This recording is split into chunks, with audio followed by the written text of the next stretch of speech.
Praise the Lord. கர்த்தருடைய நாமம் மகிமைப்படுவதாக. வேதத்தில் ஒரு வசனம் இருக்கு, மனுஷனை நம்புகிறதை பார்க்கிலும் கர்த்தர் பேரில் பற்றுதலாக இருப்பதை நலம் சொல்லிட்டு. ஆமாம், நீங்கள் எல்லாரும் கொஞ்சம் திங்க் பண்ணி பாருங்களேன்.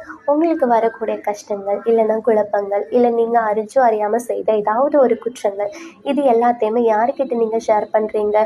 எனக்கு தெரியும், நான் பெரும்பாலும் மனுஷங்க கிட்ட தான் ஷேர் பண்ணுறேன். அச்சோ, நம்ம எல்லாருமே தப்பு பண்ணுறோம் தானே. ஆமாங்க, மனுஷங்க கிட்ட நம்ம ஷேர் பண்ணி ஆறுதல் தேடிட்டு இருக்கோம். அந்த ஆறுதல் 30 நிமிஷமோ இல்லைன்னா அரை மணி நேரமோ போனால் 1 மணி நேரமோ நம்மளுக்கு சந்தோஷத்தையும் நிம்மதியும் கொடுக்கலாம். ஆனால் அதே நபருக்கும் நமக்கும் பகை வந்துருச்சுன்னு வச்சுக்கோங்களேன், நம்ம கலங்கி சொன்ன அந்த கஷ்டம் எல்லாமே அவங்களுக்கு அடுத்த நாள் ஒரு கதையாக மாறி போயிடும்.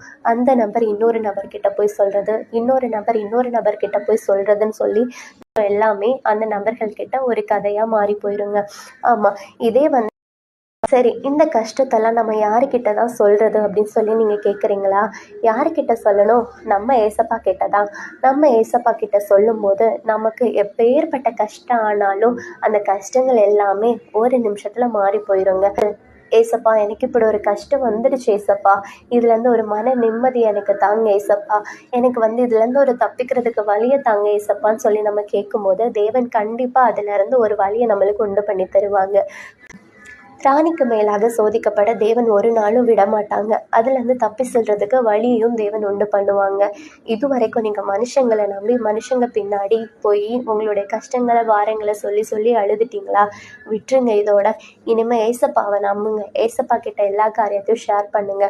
அவர் உங்களுக்கு வேண்டிய சமாதானத்தையும் சந்தோஷத்தையும் தருவார். இந்த வார்த்தையின் மூலம் தேவன் உங்களை ஆசீர்வதிக்கட்டும். ஹலோ, போகாதீங்க.